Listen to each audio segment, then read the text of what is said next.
Secret of সিক্রেটসই একটা খুব ভালো এক্সাম্পল আছে যে রিলিজিয়াস সিম্বল সমস্ত ধর্মের আলাদা, একটা রিলিজিয়াস সিম্বল আছে যেটা সমস্ত ধর্মে আছে।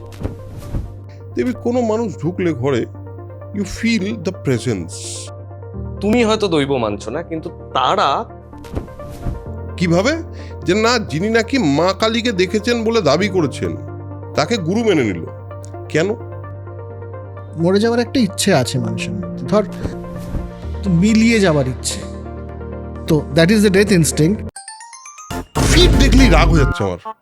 আর কি বলেছি, ইমোশন সবগুলো রিয়েল ফিল করবো, তো রাগটাও তো ওই লেভেলে হবে।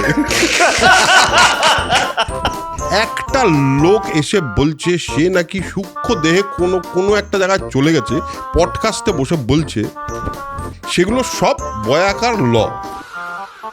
একটাই চ্যালেঞ্জ আপনাদেরকেও করছি, যারা তান্ত্রিক, যাদের ওই সূক্ষ্ম দেহ বয়ে হচ্ছে, ক্ষতি করুন না, আমার করুন, আমি বলছি আপনাদের।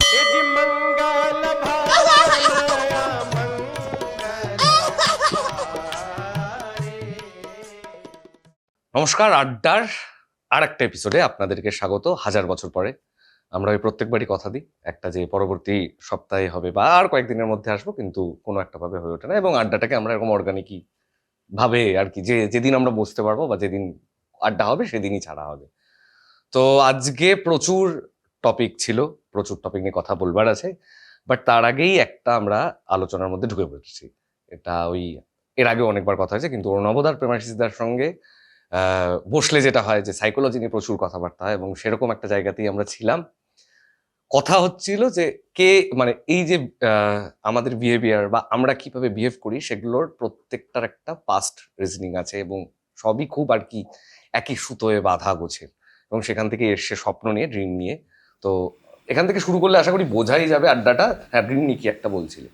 না, ড্রিম নিয়ে আমরা তো স্বপ্ন আমরা দেখি কেন, মানে একটা নিউরোলজিক্যাল ব্যাখ্যা তো আছে সেটার, যে কিভাবে স্বপ্ন দেখি আমি সেটা বলছি না, কিন্তু আমি বলছি যে যে ধরনের স্বপ্ন আমরা দেখি সে ধরনের স্বপ্ন আমরা কেন দেখি। স্বপ্নের তো উদ্ভট এক একটা বিষয় হয়, এবং সেটা নিয়ে, এবং কিছু স্বপ্ন আছে যেগুলো খুব কমন স্বপ্ন, 6-7টা স্বপ্ন আছে যেটা মোটামুটি সব মানুষ ঘুরে ফিরে কমনলি দেখে, এবং সেগুলোর কারণও এক। উঁচু থেকে পড়ে যাওয়া, ওড়া, দাঁত পড়ে যাওয়া, সাপের স্বপ্ন, জনসমক্ষে জামা কাপড় না থাকা,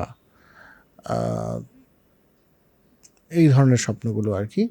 তো এইগুলো আমরা কেন দেখি, বা এমনি স্বপ্নই বা কেন দেখি, সেটার একটা তো ব্যাখ্যা আছে ফ্রয়েডের। শুধু ফ্রয়েড বললে ভুল হয়, কারণ হচ্ছে ফ্রয়েডের পরেও এটা নিয়ে অনেক রিসার্চ হয়েছে। তো বেসিক্যালি আমাদের ভেতরের ইচ্ছে, অবদমিত ইচ্ছে, সেগুলোর একটা বহিঃপ্রকাশ হয় স্বপ্নের মাধ্যমে। তো স্বপ্ন দেখা ভালো, কারণ স্বপ্ন দেখলে পরে ওটা বেরিয়ে গেল। আর যদি স্বপ্ন না দেখে, এই জন্যই ভালো ঘুম দরকার আর কি। স্বপ্ন যদি না দেখিস, কারণ তোর মধ্যে যেটা আমরা বলছিলাম এই ক্যামেরা শুরু হওয়ার আগে আর কি, যে এমন তো অনেক ইচ্ছে মানুষের মনে জন্মায়, আমাদের জীবনে জন্মায়, যেটা জন্মানোর পরেই মনে হয় এটা কি ভাবলাম। হ্যাঁ, ধর আমি খুব যদি নিরামিষ গোছের ভাবতে যাই, যে কাউকে দেখে আমার ইচ্ছে করলো একে আমি, বা কাউকে আমার মারতে ইচ্ছে করছে এই মুহূর্তে, সেটা তো খুব একটা সভ্য সমাজের পক্ষে ভালো কাজ নয়। হ্যাঁ, যে কাউকে মেরে দেবো কেন, আমি মেরেই ফেলবো, আমি ইচ্ছে করছে আমার, তো মারতে পারছি না, তো আবার তোর গিল্ট ফিল হয় একটা, যে কেন মারতে ইচ্ছে করলো। তো এবার সেটা আমি মারতে পারলাম না, তো অবদমিত থেকে গেল। রাত্রির বেলায় হয়তো স্বপ্নটা হয়ে ওটা বেরোলো যে তোর সাথে আমি গল্প করছি, তুই মানে তোকে মারবো হিসেবে দেখিনি, কিন্তু ওই মানুষটা তোর মুখটা ওখানে ওই মানুষটার জায়গায় বসে পড়েছে, তোকে ধরে আমি এই কেমন এরকম করছিস কেন বলে একটা হালকা একটা তোকে ঠেলে দিলাম, ও আমার ওই ইচ্ছাটা বেরিয়ে গেল basically. So this is how probably this dream works. তো আমাদের মূল বিষয় হচ্ছে স্বপ্নটা নয়, স্বপ্ন নিয়ে পড়তে হলে বা জানতে হলে আরও অনেক কিছু, কিন্তু মূল বিষয় হচ্ছে যেটা অরুণাভ বলছিল, অরুণাভ আর একটু বলতে পারি, যে আমাদের অনেক সময় এমন ইচ্ছে জন্মায় যেটা দিয়ে আমরা কমফোর্টেবল নই, এবং জীবনে চলতে চলতে একটা সময় আমাদেরকে ওটাতে কমফোর্টেবল হয়ে যেতে হয়, যে হ্যাঁ আমার মনে এই ইচ্ছেগুলো আসবে, আমি জানি আমি কিছু করব না এগুলো নিয়ে। যতক্ষণ না আসে ততক্ষণ পর্যন্ত এরা অস্থিরতা তৈরি হয়, যে কারণে টিনেজার অস্থির, আর একটু মানে তোর বয়সী ছেলেপেলেরা আরও একটু অস্থির, রাইট, শান্ততা পরে আসে। আরও পরে এই এটা আসে যে হ্যাঁ এই ইচ্ছেগুলো আমার মধ্যে আসছে, I am okay with it, আমি এটা নিয়ে কিছু করছি না, কিন্তু this is part of life. এবং আরেকটা খুব ইম্পর্টেন্ট জিনিস যে এটা নর্মাল, এটা নর্মাল, মানে আমি অ্যাবনর্মাল কেউ না, যে এই চিন্তাটা আমার মধ্যে আসছে আমি অ্যাবনর্মাল কোনো মানুষ না। আমার এই বোধটা তৈরি হয়, আচ্ছা এইটা যদি আমার মধ্যে আসে তাহলে আরও অনেক মানুষের মধ্যে আসে। You feel better connected with the other human beings as well. মানে তুই সমস্ত জায়গা থেকে তোর মনে হবে যে আমার সঙ্গে বড় হওয়া যে মানুষগুলো, তাদের মধ্যেও এই ইচ্ছাগুলো ডিফারেন্ট ফর্মসে আসে। যেই এটা বুঝতে পারবি তখন মনে হবে ব্যাপারটা খুব নর্মাল হয়ে গেছে, ব্যাপারটা তোর কাছে তখন আর তোর পার্সোনাল অপরাধ বোধ হিসেবে থাকবে না। এটার জন্য কিন্তু আমার মনে হয় যে এই যে আমরা আড্ডা দিচ্ছি, বা যে কোনো আড্ডা এখানে বা এমনিতে আড্ডা দেওয়া এবং বন্ধুদের সাথে আড্ডা দেওয়াটা খুব জরুরি। তা নাহলে আমি জানবো কি করে যে তুই মানে আরেকটা মানুষও এরকম ভাবছে, কারণ যখন আমাদের মধ্যে ওই ইচ্ছেগুলো আসে তখন তো আমি একা, তখন তো আমি একা, তখন তো আর সেটা ভাগ করে নেওয়ার লোক নেই। না, আমি শুধু সেটা বলছি না, কিন্তু প্রেমাশিস তুই যেটা বলছিস দ্যাট ইজ অলসো ট্রু, যে ভাগ করা, কিন্তু আমি বলছি নট বাই লিসনিং টু ইট, মানে তুই কেউ তোকে বলছে না, বাট তুই বুঝতে পারছিস তোর পরিমিতি, তোর জীবনবোধ দিয়ে যে this is very normal with every human being. কি করে বুঝবো আমি? আচ্ছা, কি করে বুঝবো সেটা হলো, ধর একটা পয়েন্ট আসে যেখানে মানুষ তার সত্তাটাকে একটু বোঝার চেষ্টা করে। ধর আমি আরেকটা এক্সাম্পল দিই, সেটা হলো যে আমি বরুণ গ্রহের একটা কথা, যে আমি আজকে একটা ছবি 83 যখন 83 যখন বেরোয়, তো 83 যখন বেরোয়, সেই 83 বেরোনোর সময় 83 কাদের দারুণ লাগবে, যারা 83টা এক্সপিরিয়েন্স করেছে। হ্যাঁ, মানে তর্কের খাতিরে ধরে, তর্কের খাতিরে, তাই তারাই সবচেয়ে বেশি রিলেটেবল তাদের কাছে, হওয়ার কথা সবচেয়ে বেশি রিলেটেবল তাদেরই। এবং সেক্ষেত্রে দেখা গেছে যে যাদের বয়স বেশি, যারা ওই সময়ের ইমোশনটাকে ফিল করতে পেরেছে, they like 83 more than the younger people. এই কারণে সিনেমাটা হিট হয়নি, কারণ ওই সংখ্যাটা কম ছিল, আর they are not theatre going people, তাই জন্য that didn't work. Varun Grover বলেছে যে তুমি, তোমার একটা বড় হওয়া আছে, তোমার একটা বড় হয়ে ওঠা আছে, সেই বড় হওয়ার মধ্যে কিছু জিনিস না কমন থাকবেই। যেমন একই সিনারি কেরলের একটা লোকও এঁকেছে, তুমিও এঁকেছো একই জায়গায় বসে, সম্পূর্ণ ডিসকানেক্টেড অবস্থায়, ইন্টারনেট এক্সিস্ট করে না।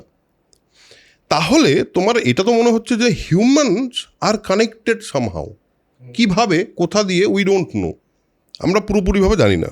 এটা একটা।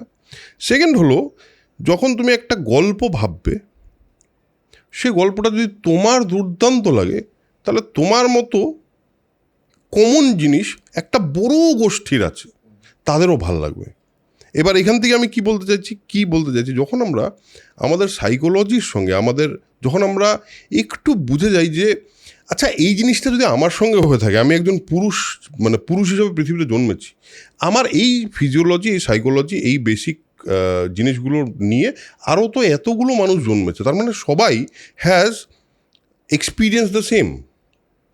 আমি সেখান থেকে কোথাও গিয়ে মনে হয় তাহলে তো ওদের মধ্যে এটা আসতেই হবে, সে বলুক আর না বলুক। তুই তো অন্য জায়গায় ঢুকে যাচ্ছিস তুই, এটা যেটা হচ্ছে তোর ইউনিভার্সাল কনসিয়াসনেস। কারেক্ট। যে ধর মানে ইউনিভার্সাল কনসিয়াসনেসে ঢুকবার সবচেয়ে ভালো উদাহরণ হচ্ছে গল্প লেখা। বেসিক্যালি গল্প হোক, কবিতা হোক, যেটাই হোক, anything that you create, basically সেটা কি তুই ক্রিয়েট করছিস নাকি তোর মাধ্যমে ক্রিয়েটেড হচ্ছে, এই ফিলিংটা তো বেসিক্যালি না এখান থেকেই তো আসে যে হ্যাঁ আচ্ছা আমি গল্প লিখছি, কিন্তু একটা সময় গিয়ে আমার মনে হচ্ছে বা এটা আমি লিখে ফেললাম, এটা তো এরকম তো ভাবিনি আমি, লেখা হয়ে গেল আমার থেকে। হ্যাঁ, অনেকেই আছেন যে দম্ভ করে হ্যাঁ আমি লিখেছি, ওই করেছি, সেই করেছি, হ্যান করেছি, ত্যান করেছি, আলটিমেটলি একদম করে গিয়ে জিজ্ঞেস করলে পরে আমি জানি না কী করে লিখেছি। এটা হচ্ছে সব প্রথিতযশা নয়, সব ভালো লেখকের বা ভালো যারা পদ্যকার তাদের সকলেরই একই বক্তব্য, আমি জানি না কী করে লিখে ফেলেছি এটা, I don't know. Same with the musicians, যারা এনিথিং ক্রিয়েশন লেভেলের মিউজিশিয়ান, তারা তো বলে যে আমি জানি না, যদি আমার যদি ভালো হয় গুরুর কৃপা, খারাপ হলে আমার দোষ।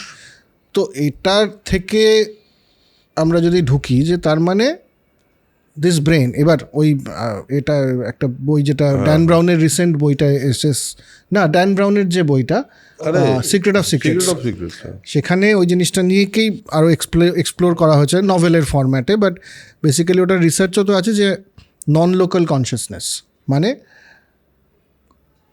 আমাদের ব্রেন, আমরা যত কিছু ভাবি, যত কিছু আমাদের দ্বারা ক্রিয়েটেড হয়, যত ইনফরমেশন আমাদের রাখতে হয়, আমাদের ব্রেনের ক্যাপাসিটি তার জন্য যথেষ্ট নয়,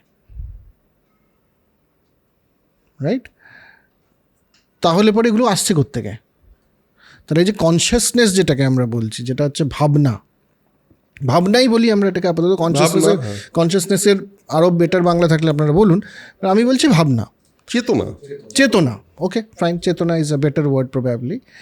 তো চেতনা ব্যাপারটা যে এটা কি আমার ব্রেনে আছে নাকি আমার ব্রেনে নেই, নাকি নন লোকাল? হ্যাঁ, ও যেটা বলছে লোকাল, ব্রেনে যদি হয় তাহলে মানে লোকাল কনসিয়াসনেস, আমি ভাবছি আমার মতো করে। তাহলে পরে তো এটা হওয়ার কথা নয়। ধর আমি ইন্ডিয়া মানে কেরল এবং কলকাতা ছেড়ে দিলাম, আমরা একটা দেশের মধ্যে রয়েছি, কিন্তু আমার সাথে একটা ধর পাপুয়া নিউগিনির একটি ছেলে বা মেয়ের ভাবনার সূত্র তো কোনোভাবেই একরকম হওয়ার কথা নয়, ঠিক আছে? কারণ বড় হওয়া আলাদা, কালচার আলাদা, সব কিছু, ভাষা আলাদা, বিশ্বাস আলাদা, খাওয়া দাওয়া আলাদা, হ্যাঁ, ভ্যালু সিস্টেম আলাদা, কিন্তু তাও কোথাও না কোথাও একটা যোগসূত্র তো আমরা পাই। আমি যেমন মানে আমি এতগুলো দেশ ঘুরে ফেলে আমার তো বেসিক্যালি ওই কথা হচ্ছিল না একটা আড্ডা যে কেমন লাগছে, আমি বললাম আমার সব দেশই একরকম লাগে। বেসিক্যালি আমার তাই মনে হয় যে সবখানে মানুষ একই রকম, রাইট? কিভাবে আমি কানেক্ট করছি বললে, আমি সেদিন একটা ভিডিও দেখছিলাম, ওই আমরা বাচ্চাদের সিনারি নিয়ে কথা বললাম, যেগুলো আমরাও আঁকতাম। এখানে একটা ছোট্ট জমি, এইখানে বাড়ি, একটা স্ট্রেট লাইন, নদীটা, ওই পাহাড়, সূর্য, আর বড় ছোট, হ্যাঁ, সূর্যের মধ্যে যে রেটা বেরোবে সেটা একটা বড় একটা ছোট, একটা বড় একটা ছোট, একটা বড় একটা ছোট। এবার এইটা নিয়ে একটা দেখাচ্ছে যে ইন্ডিয়ার একজন বাচ্চা ছেলে, আমেরিকার একটা মেয়ে, দুজনে একই রকম স্ট্রাকচারের ছবিটা গেছে, শুধু ঘরটা আলাদা, ওদের ঘরের স্ট্রাকচারটা আলাদা বলে, বাট কিন্তু এই পাহাড়, এই গাছ, এখানে নদীটা, এগুলোকে সব একভাবেই দেখছে। তো তাহলে ওই মানে এবার আমি যদি আজকের দিনের পার্লেন্সে বলি, তাহলে কি আমাদের ব্রেনটা কম্পিউটার এবং আমরা চালিত হচ্ছে ইন্টারনেট দিয়ে? মানে আমাদের কি সার্ভার আছে কি নেই? ইন্টারনেট ধরা যাক, আমরা সার্ভার ছেড়ে দেয়, ইন্টারনেটে সমস্ত কিছু রয়েছে, I am just a receiver. যদি সেটা হয় সেটাকে আমরা নন লোকাল কনসিয়াসনেস বলবো, না চেতনাটা আমার ব্রেনে নেই। যেমন ওই সিক্রেট অফ সিক্রেটসেই একটা খুব ভালো এক্সাম্পল আছে যে রিলিজিয়াস সিম্বল সমস্ত ধর্মের আলাদা, একটা রিলিজিয়াস সিম্বল আছে যেটা সমস্ত ধর্মে আছে এবং সবচেয়ে পুরনো সিম্বল, সেটা হচ্ছে অরা। হ্যালো যেটা মাথার পেছনে গোল, সেখান থেকে আলো আলো আলো আলো ব্যাপারটা, এটা সমস্ত ধর্মে, বুদ্ধেরও ছিল, গৌতম বুদ্ধেরও ছিল, যিশুরও ছিল, সবার সমস্ত। তবে ইন্ডিয়া ছেড়ে আমি বুদ্ধ কৃষ্ণ সব আছে নিজেদের থেকে দেখে দেখে শিখেছে, আমরা যদি সেই দেখে যাই, কিন্তু তার জেসাসেরও আছে, সমস্ত মানে ওল্ড ইজিপশিয়ান যদি তুই দেখতে যাস তাদেরও হ্যালো আছে। হ্যালো কেন? ইসলামে মানে ইজিপশিয়ান তুই যদি পারি, ইসলাম তো অনেক পরে এলো, ইসলামে যেহেতু মূর্তি ব্যাপারটাই নেই, সেখানে আমরা ওটাকে ধরছি না, হ্যাঁ, কিন্তু ওই হ্যালো ব্যাপারটা তো রয়েছে, প্রাগৈতিহাসিক একটা সিম্বল। এটা আইডিয়াটা তো বেসিক্যালি যে আমার মাথার থেকে বাইরে আরও কিছু রয়েছে, মানে there is something beyond this and I am just, এবং যত আমার বুদ্ধিবৃত্তি, তাহলে কি আমি পড়াশোনা করবো না, বুদ্ধিবৃত্তি করে রিসিভারটা যত স্ট্রং হবে তোর প্রসেসরটাও তো বেটার হবে, তত বেশি রিসেপ্টার হবি তুই, আর যত বেশি রিসেপ্টার হবি তুই তত বেশি তোর হ্যালোটা আরও বড় হতে থাকবে। মানে বেসিক্যালি ইউড বি এবল টু, তুই ডার্ক ওয়েবেও চলে যেতে পারবি আর কি। এইখান থেকে আসলো, এটা একটা খুব ইন্টারেস্টিং কথা, সেটা হলো যে মানুষ বলে যে মানুষের একটা অরা থাকে, মানে এইটা কিন্তু ওই দেখার ওরা না, এমনি বলছি, এমনি একটা ওরা থাকে। দেখবি কোনো মানুষ ঢুকলে ঘরে, ইউ ফিল দ্য প্রেজেন্স, আলোকিত হয়ে গেল, আলোকিত হয়ে গেলো। এটা হয়তো আমাদের এখানে যেদিন পণ্ডিত স্বপন চৌধুরী এসছেন, উনি যে ওরাটা নিয়ে এসছেন না, ওটা কল্পনা করা যায় না, মনে হচ্ছে সত্যিই লোকটার মধ্যে আলো আছে। তো এবার আমার মনে হয় যে অ্যাকচুয়ালি কোনো সময় বা ওভারঅল আমি এখন অবধি যতদূর দেখেছি যে অরাটা কিন্তু invisible, but you can actually feel the aura. এবার ভিজিবল ব্যাপারটা তো অর্ণব আমার মনে হয় এটা নিয়ে তো আর কোনো কথা বলা উচিত নয় আমাদের, কারণ আমার 5টা ইন্দ্রিয়, এবার আমি যদি জন্মাতাম তাহলে দেখা ব্যাপারটা তো আমার জন্য এক্সিস্ট করতো না। একদম তাই। ওই যেমন প্লেটো বলতেন যে ধর একটা দেশে মানে একটা গুহা মানব, হ্যাঁ, একটা গুহায় সবাই অন্ধ, তো দেখা ব্যাপারটা এক্সিস্ট করে না তাদের জন্য বাকি 4টা ইন্দ্রিয় খুব সজাগ, তারা পৃথিবীতে জানে এই 4টাই ব্যাপার আছে। এবার তার মধ্যে থেকে চোখ আছে কিন্তু ওরা কিন্তু সামহাও এটা ডার্ক ইত্যাদি, তো ওখান থেকে একজন বেরিয়ে গেছে গুহার থেকে, এসে ঘুরে টুরে এসছে বাইরেতে, দেখছে অনেক লোক দেখতে পায়, দেখা যায়। এবার গুহাটা অন্ধকার বলে দেখা যেত না, ওরা আগুন আবিষ্কার করেনি, তোরা বাকি সমস্ত সেন্স দিয়ে চলছে। উনি বেরিয়ে গিয়ে বাইরে দেখছেন দেখা যায়, এটা একটা নতুন সেন্স সারা পৃথিবী ওভাবে করছে। তো এসছে গুহায় আবার ফেরত এসে বলছে যে আমাদের জন্য একটা সেন্স নেই, মানে আমরা ইউজ করি না, সেন্সটা আছে আমরা ইউজ করি না, কারণ আমাদের এখানে আগুন নেই, আলো নেই, হ্যাঁ, আমরা বেরোই না গুহা থেকে, কারণ বাইরে সমস্ত হিংস্র জন্তু জানা, কিন্তু দেখা বলে একটা বিষয় আছে, এই যে আমাদের দুটো আছে এটা শুধু মানে এটা কিন্তু দেখা যায়। তো সবাই বলছে পাগল নাকি, ফালতু কথা বলি যত সব। হ্যাঁ 4টাই সেন্স, তার বাইরে সেন্স নেই, ওগুলো সব অন্ধবিশ্বাস, দেখা বলে কিছু হয় না, ওটা অন্ধবিশ্বাস। তো এটাই তো আমাদের তো 5টা ইন্দ্রিয়, আমি বলছি তাহলে আরেকটা যদি ডাইমেনশন থাকেও বা আমরা তো জানি টের পাচ্ছি না, না পয়েন্টটা হলো যে স্টিল মানুষ ওইটা ফিল করতে পারে, মানে দ্যাট এক্সিস্টস। হ্যাঁ আমরা নাম দিইনি, ওটা কোনো আমরা নাম দিই, দ্যাট এক্সিস্টস। একদমই হয়। এবার মানে খুব কাছের এক্সাম্পল শাহরুখ খানকে নিয়ে সবাই বলে শাহরুখ খান ঢুকলে বোঝা যায় যে শাহরুখ খান এসছে, মানে এটা তো মানে হিউম্যান তো একটা, ও তো ঈশ্বর নয়, ও তো একজন সাধারণ হিউম্যান, এবং সেই সাধারণ হিউম্যান হিসেবে ভাবতেই আমার ভালো লাগে তাকে, কারণ সে একজন হিউম্যান তুই হিসেবে একটা গেম খেলছিস, হ্যাঁ কম্পিউটার গেম খেলছিস তুই, তো তোর যতটা সার্ভারের ক্ষমতা, মানে সার্ভার নয়, তোর যত র্যাম সিপিইউ এর ক্ষমতা, সেই মতো তুই গেম খেলছিস। এখানে একজন একটা সুপার কম্পিউটার নিয়ে এসে গেম খেলতে শুরু করলো তোদের সাথে, অবভিয়াসলি ওকে তো তোর মনে হবে কে রে বাবা, ওর মতন আমি পারছি না, তো ওটাই ওরা মানে ওই ভদ্রলোক শাহরুখ খান নয় বা যে কোনো কেউ বা পণ্ডিত স্বপন চৌধুরী বা যে কেউ, যাদের অরাটা ওরকম জায়গা, যারা ওই লেভেলে নিজেকে চর্চা করে করে করে ওই পর্যায়ে নিয়ে গেছেন, ধর রবীন্দ্রনাথ ঠাকুরেরও সেটা ছিল, আমি বিশ্বাস করি, উত্তম কুমারের ছিল, হ্যাঁ, মানে যারা ওই জায়গায় যে কোনো একটা জিনিসে ওই জায়গায় শার্পনেসটাকে নিয়ে গেছেন, তাদের মধ্যে তো ব্যাপারটা তাই না যে সুপার কম্পিউটার হয়ে গেছে, ও তো ওনাদের রিসিভ ক্ষমতাটাই আলাদা। তো আমরা খুব সোজা এক্সাম্পল পাই, সেটা হলো আমাদের টিচাররা, কিছু টিচার আসলে দেখবি ক্লাসটা অন্যরকমভাবে রিয়াক্ট করতো, সেম ক্লাস, সেম শয়তান বাচ্চাগুলো, সেম আগের ক্লাসে জাস্ট ইয়েকে পাত্তাই দেয়নি, মানে টিচারকে পাত্তাই দেয়নি, ওই টিচার আসলো, সবটা ঠিক হয়ে গেল ফর সাম রিজন। এটা ওরা ছাড়া না, আমি তো আজকাল প্রচণ্ডভাবে এটা বিশ্বাস করা শুরু করেছি, হয়তো বয়সের ধর্মেও হতে পারে, হ্যাঁ, যে বাবা সব শোনা আমার দ্বারা হচ্ছে না, আমার কাজ শুধু আমার র্যামটাকে পরিষ্কার পরিচ্ছন্ন রাখা, তার পাওয়ার বাড়ানো, রিসিভারের পাওয়ার বাড়ানো, 300 MBPSকে 500 MBPS অবধি করে নিয়ে যাওয়া অবধি আমার কাজ, কিন্তু যেটা আসবে ওখান থেকে সেটা আমার হাতে নেই।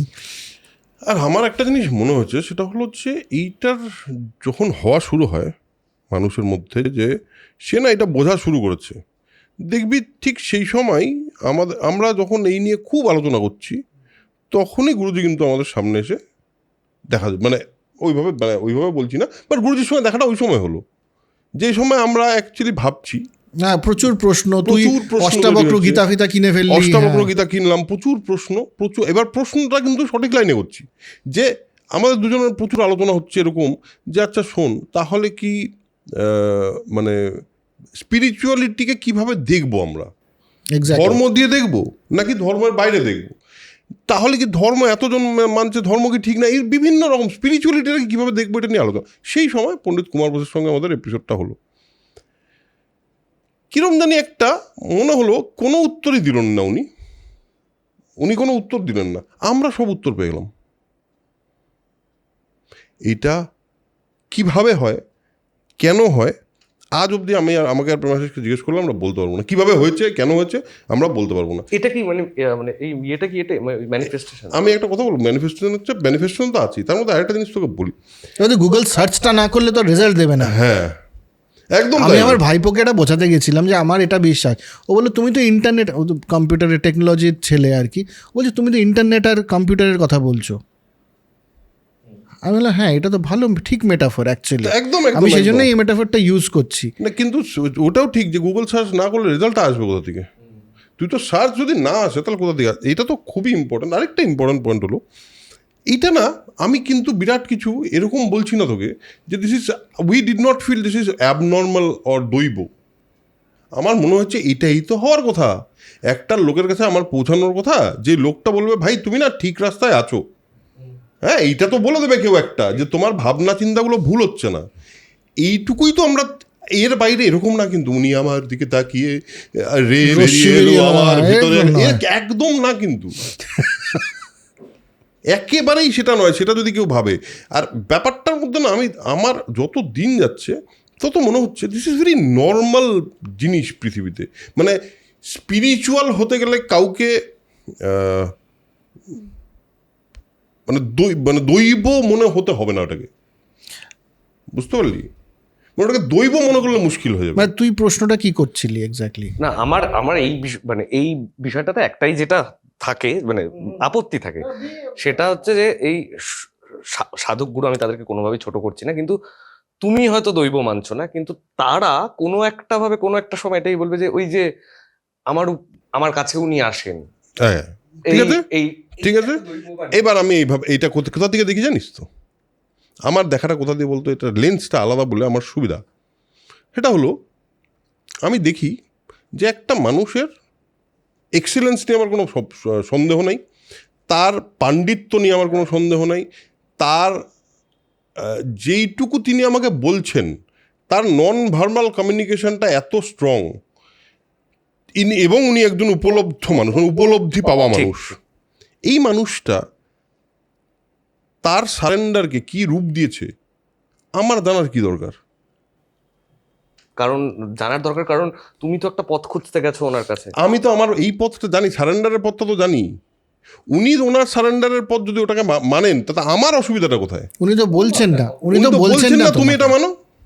কিন্তু তুমি তো গুরুর পথের দিকে তাকিয়ে রয়েছো, এটা তুমি সেন্সিবল বলে হয়তো এইভাবে ডিল করছো। বাট এই যে 1,00,000 কোটি মানুষ যারা একটা গুরুর দিকে তাকিয়ে থাকে, তাদেরকে যখন বলে যে ধরো বলে দিল যে আমার কাছে উনি আসেন, এবার এই যে 1,00,000 কোটি মানুষ যখন উনি 1,00,000 কোটি মানুষ কিন্তু যেই গুরুদের কাছে যায় বলছিস তুই, যেই গুরুদের কাছে যায় তারা কিন্তু ধর্মগুরু। যারা 1,00,000 কোটি মানুষ যাদের কাছে যায় তারা তো ঠিক গুরু নয় সবাই। সেটা তো সেই পসিবিলিটিসটা আমি বাদই দিচ্ছি, আমি বলছি ঠিক সাধক যারা এরকম সাধনা করে, যারা ধরো ওই ফিলটা পেয়ে গেছে, কিন্তু আমার মনে হচ্ছে তাদের ইন্টারপ্রিটেশনটায়, এবার সেই ইন্টারপ্রিটেশনটা তোমাকে দেবে, তুমি সম্পূর্ণভাবে বিশ্বাস করবে। আমি তোকে সিম্পল শ্রীরামকৃষ্ণ বিবেকানন্দর বক্তব্যটা বলি, এটা খুব ইন্টারেস্টিং, আমার এইখানে মনে হয় বেস্ট আর্গুমেন্ট। শ্রীরামকৃষ্ণ মা কালীকে দেখেছেন, এটা সবাই বলেছে এবং জেনেছে।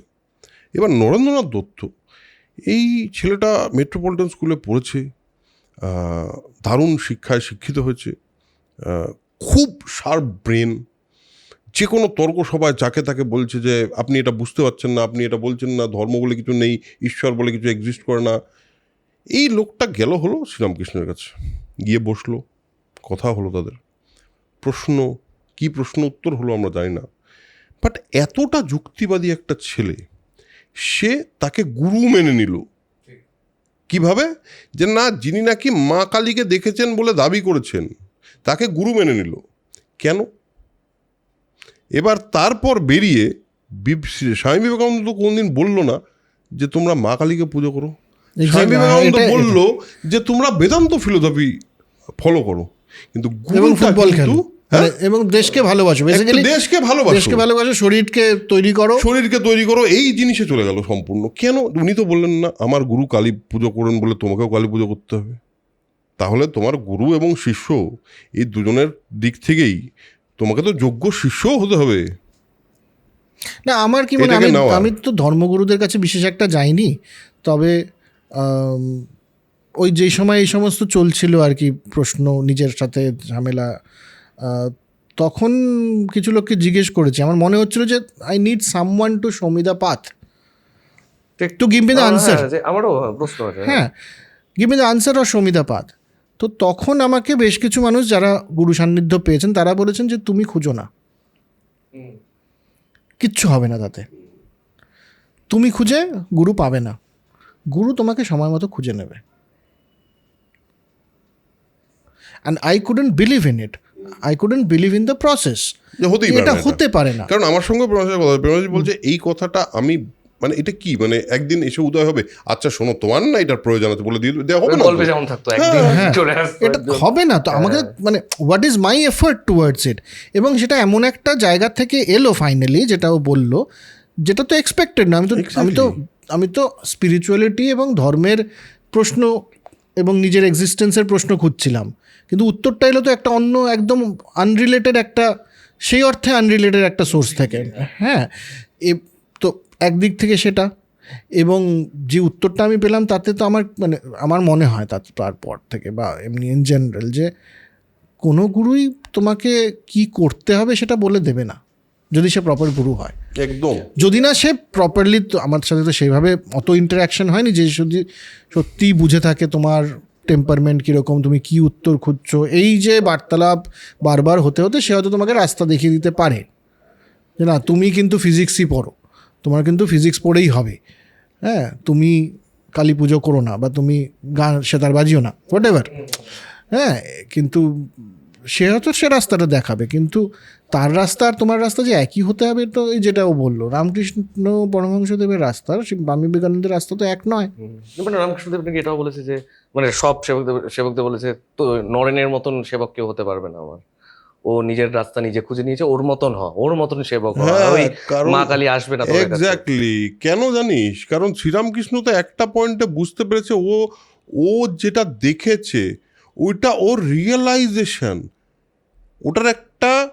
ওটা কিভাবে কমিউনিকেট করবে একটা মানুষকে, যে আই হ্যাভ রিয়েলাইজড, ওই রিয়েলাইজেশনটা তো প্রকাশ করা যায় না, তার তো একটা মূর্তি লাগবে রে ভাই। আমার কাছে আমার মধ্যে ওই কনসিয়াসনেস এসছে, যেই কনসিয়াসনেস সারা বিশ্বের কনসিয়াসনেস, আমার জন্য সেটা যদি মা কালী হয় তো লোক তো মা কালীই বুঝবে। কিন্তু সেটা ব্যাপারটা মনে হয় না যে একটা পয়েন্ট, ওই পয়েন্টটাতে চলে গেলে। হ্যাঁ, এবার এ শুধু যদি এইটুকুতে বিশ্বাস করে, এবং সেই সময় এই বই ফই সমস্ত কিছু, এই আমার আরেক স্কুলের সিনিয়র সেদিন সিমিলার একদম, সে অলমোস্ট 1 বছরের সিনিয়র, তো মোটামুটি সমবয়স্ক আর কি, সে সেদিন একটা পোস্ট করেছে ফেসবুকে, সে বলছে যে একই সময়ের কাছাকাছি এই প্রশ্নের উত্তর আমি খুঁজছি, আমার কাছে ইউনিভার্সাল কনসিয়াসনেস নিয়ে 4-5খানা সোর্স হলে আমি পড়লাম, কারেক্ট এসে গেল আর কি, মানে আই হ্যাভ জাস্ট চান্সড আপন। ড্যান ব্রাউনের বই পড়ার আগে আমি জানতাম না ওটা ইউনিভার্সাল কনসিয়াসনেস নিয়ে বই লেখা হবে, রাইট, ওটা তো হবে কিছু একটা থ্রিলার হবে। হ্যাঁ, ওই একই সময়ে সমাপতনটা, এই সমাপতনটা কিন্তু এটার একটা খুব ইন্টারেস্টিং ম্যানিফেস্টেশনের খুব একটা ইন্টারেস্টিং জিনিস আছে। সেটা হলো, তোকে যদি বলি এখন বাইরে যা, আর তুই না অন্ততপক্ষে 15টা লাল গাড়ি দেখতে পাবি, তুই দেখবি 15টা লাল গাড়ি দেখবি। কেন বলতো? তুই কি লাল গাড়িগুলোকে ওখানে নিয়ে এসছিস? না, লাল গাড়িগুলো তো ওখানেই ছিল, প্রত্যেক দিন তো থাকে, তুই দেখিস না, ওই জন্য তো তুই 15টা লাল গাড়ি দেখিস নি, আজকে তো তুই দেখবো বলে বেরিয়েছিস। যেটা প্রাইমিং, যেটাকে আমরা প্রাইমিং বলি, মানে বিহেভিয়ারাল ইকোনমিক্সে যেটাকেই প্রাইমিং বলে, মানে সেখানে তোর কাছে তোর জন্য ওইটা ছিলই, তুই একটা পয়েন্টে তোর মনে হচ্ছে আমাকে ওখান থেকে চারিদিকে লাল গাড়ি দেখতে হবে, লাল গাড়ি দেখতে হবে তুই। সো তুই ওখানে নিয়ে গেলি। হ্যাঁ, I think surrender is the, হ্যাঁ হ্যাঁ হ্যাঁ, কিন্তু ওই ডিফারেন্সটাও আছে। সারেন্ডার মানে এটা না যে আচ্ছা আমি আর সকাল থেকে ল্যাদ খেয়ে পড়ে থাকি, আমার উন্নতি তো হয়েই যাবে, এটা অনেকে কিন্তু এইটাকে কিন্তু আলছামি বলে, হ্যাঁ এটা কিন্তু অলসপনা বলে, এটা কিন্তু খুব খারাপ জিনিস। আরেকটা জিনিস বলি তোকে, সেটা হলো মজাও আছে জানিস তো। মজাটা হলো যে একটা পয়েন্ট অবধি আমার তোর সঙ্গে মাঝে মাঝে কথা হচ্ছে কোনো সময় আড্ডায়, তোরও বেশ কিছু প্রশ্ন আছে, তুই অনেক প্রশ্ন করেছিস, তাতে একদিন আমার মনে আছে যে স্পিরিচুয়ালিটি নিয়ে কথা বলতে বলতে আমি সামহাও ব্যাপারটাকে না একটু দৈবের জায়গা থেকে তোকে কমিউনিকেট করেছিলাম, একটু দৈবের মতো, দৈব ছিল তার মধ্যে। মজার ব্যাপারটা হলো আমার ওই দৈব বিষয়টাই কেটে গেল পুরো। আমার কোনো কিছুকেই আর দৈব মনে হচ্ছে না। আমার মনে হচ্ছে না যে শাহরুখ খান একটা দৈব লোক, না, শাহরুখ খান একটা হিউম্যান। এরপরে যে নামটা বলবো খুব রাগ হবে তোর, আমার মেসিকার ঈশ্বর মনে হচ্ছে না তো, আমার তো মনে হচ্ছে মানুষ। আমার তো মনে হচ্ছে ও মানুষ একজন যার মধ্যে একটা দুর্দান্ত স্কিল আছে, এই স্কিলটা সে ক্রিয়েট করতে পেরেছে অ্যাজ এ হিউম্যান বিইং। তো আমার কাছে তো দৈব আর কিছু নেই পৃথিবীতে। সক্রেটিস কি দৈব ছিল না? সেই অর্থে ছিল তো। আমি মেসি আর আর্জেন্টিনার খুবই বিপক্ষে, কিন্তু সেদিন একটা লাইন পড়লাম অর্পণ গুপ্তের অপূর্ব লিখেছে লাইনটা, যে মেসি ছবি দিয়ে বলেছে মেসি লোকটা ফুটবল খেলা ছাড়া আর কিছু পারে না, ওকে এইটাই করে যেতে হবে সারা জীবন, নইলে ওর যেদিন মাঠ থেকে বেরোবে সেদিন ওর কি হবে কেউ জানে। ও এক্সিস্টই করবে কিনা সন্দেহ আছে। ওটাই তো ভিডিও দেখছিলাম ও কেমন মানে কেমন একটা বিহেভ করে মাঠে না থাকলে, ওর সামনে ড্রাম বাজাচ্ছে ওরকম করে হাত তালি দিয়ে থাকে। আমি তোকে বলছি, ও যখন ওর অফ টাইম ও কি করে, বাচ্চাদেরকে ফুটবল শেখায়। মেসি বাচ্চাদেরকে ফুটবল শেখায় ফ্রিতে, যখন ওর অফ টাইম, খুব কম অফ টাইম পায়, যতটুকু পায় ও পারবে। ও এইটা হলো সচিন তেন্ডুলকার কিন্তু মাঠ থেকে যাওয়ার পর ওর জীবনের একটা পার্ট কিন্তু শেষ হয়ে গেছে। সচিন তেন্ডুলকার কিন্তু মাঠে যেটা, ওইটা কিন্তু ও আর কোনো দিন, ও সারা জীবন মিস করে যাবে। শেষ দিন অবধি মনে হবে একবার যদি ব্যাটটা হাতে ওই বলটা আমার দিকে আসে আর আমি বলটা এইটা তো ভাই, এটা তো হবে, এটাই তো এক্সিলেন্সের মজা। এক্সিলেন্স যারা, তারা তো ওইটা ছাড়া কিছু বোঝেই না। ওটা তো মানে এক্সেলেন্স তো ওটাই। সুনীল গাভাস্কারকে একবার বলেছি আরেকবার আড্ডাতে, যে সুনীল গাভাস্কারকে প্রশ্ন করেছিল একবার একজন, যে আপনি যখন ওপেন করতেন, তো যে আপনি যখন ওপেন করতেন, আমার একটা ফার্স্ট চান্সটা নিয়ে দেখেই মনে হয় যে আপনি তো মানে 5 ঘন্টা ধরে মাঠেই ছিলেন, কনফিডেন্ট। উনি বলেন হ্যাঁ ছিলাম তো। এক্স্যাক্টলি, আমি তো বাইরে নেই কোথাও কখনো, I am always on the ground, always in front of the stump holding my bat. এখনও যারা ক্রিকেট ছেড়ে দিয়েছে তারাও কিন্তু এখনও, আমি বলছি যে মারাদোনা বা ধর মারাদোনা কেন, পৃথিবীতে তো বিখ্যাত এক্সিলেন্স, মানে অন্য লেভেলের এক্সিলেন্ট ফুটবলার তৈরি হচ্ছে পৃথিবীতে।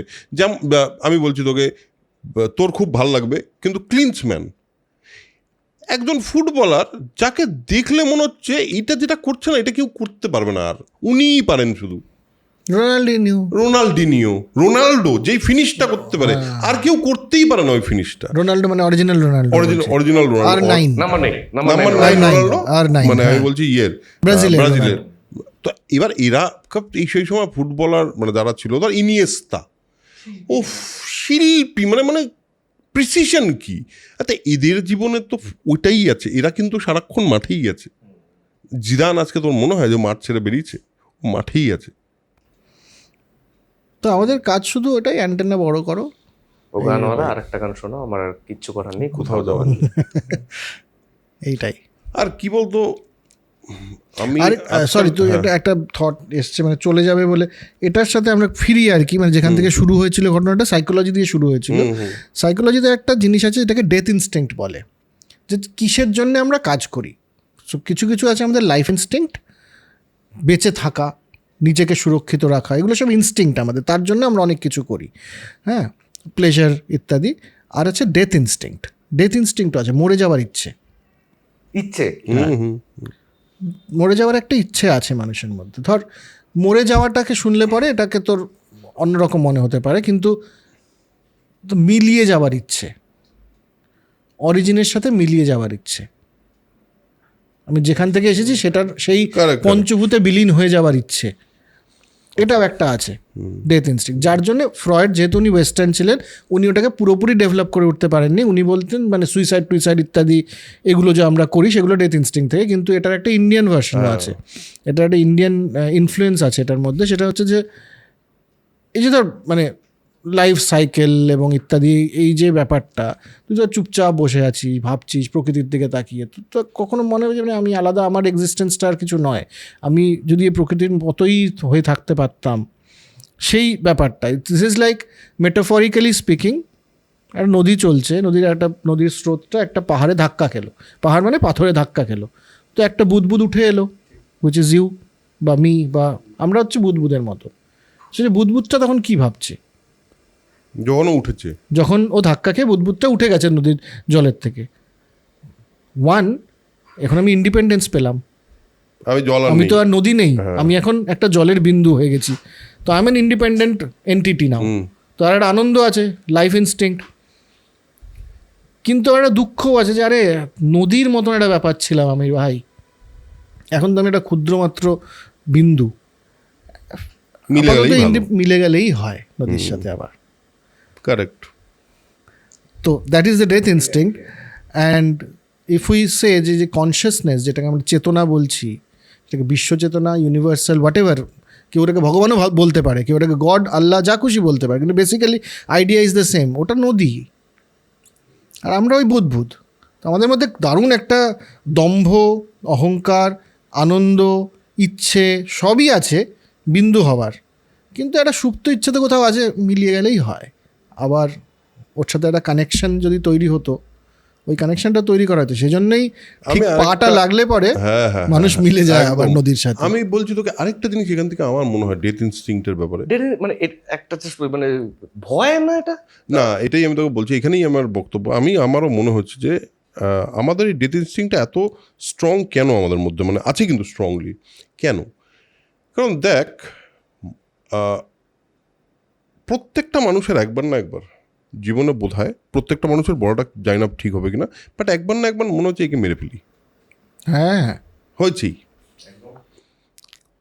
তার মানে আমাদের মধ্যে একটা মানে এই জিনিসটা কি ঠিক, এই যে এই থটটা, এই ভাবনাটা একজনকে মেরে ফেলবো, এটা কি ঠিক? ঠিক তো নয়। কিন্তু যদি এটা এই ডেথ ইনস্টিংক্টের সঙ্গেই কানেক্টেড, যদি এটা আমার না থাকে, তাহলে আমি জানি না, এটা আমার মনে হচ্ছে খুব ইন্টেলেকচুয়াল শোনাতে পারে, ইন্টেলেকচুয়ালাইজ করা হতে পারে, কিন্তু আমার মধ্যে এরকম কিছু ইচ্ছা, আমার মধ্যে এরকম কিছু ভাবনা, আমার মধ্যে এরকম কিছু দুঃখ, যেগুলোকে তো আমার একটা পয়েন্টে তাকে মৃত্যু দিতে হবে, তাকে তো মেরে ফেলতে হবে। তুই একটা কথা ভাব, যখন একটা জিনিসকে তুই তোর লাইফ থেকে কমপ্লিটলি সরাচ্ছিস, তোর ভাবনা থেকে তুই অ্যাকচুয়ালি জানিস যে এটা আমার ভাবনার মধ্যে খুব ডিস্টার্ব করছে, আমাকে এটাকে মেরে ফেলতে হবে, সরিয়ে ফেলতে হবে, কতটা কষ্ট হয় সেটার জন্য।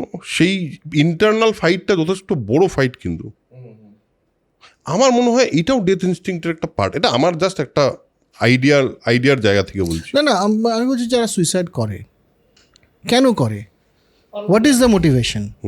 আর ভালো লাগছে না এই জীবন লইয়া আমি কি হ্যাঁ, করব? তারপর let us go back to the river. ওইটাই মেন ব্যাপার। তাই তো আমরা তো কেউই জানি না যে যারা সুইসাইড করছে তারা তো একটু নিজেকে যন্ত্রণার দিক থেকে নিয়ে যাচ্ছে, তো হ্যাঁ ঠিক আছে, মানে নিজেকে ক্ষতি করতে যাচ্ছে, কিন্তু যন্ত্রণাটার থেকে তার হচ্ছে বেসিক্যালি এই লাইফটার হ্যাঁ আনবিয়ারেবল লাইটনেস অফ এই যন্ত্রণাটা কম আর কি। আমি একটা কথা বলবো তোকে, ইন্টারনালি না, ইন্ডিয়ানদের মধ্যে একটা বিশ্বাস থাকে যে আমরা আবার জন্মাবো, কারণ আমরা এত ডিপ লেভেলে এটা আমাদের মধ্যে আছে, লাইফ সাইকেলের কথা, যে আমাদের মনে হয় না যে এই জন্মটাই আমাদের শেষ জন্ম। আর যেই মানুষগুলো এই ডিসিশনটা নিয়ে ফেলে না, তারা মনে হয় কি আবার নতুন করে শুরু করি। তাদের ভেতরে এই একটা অদ্ভুত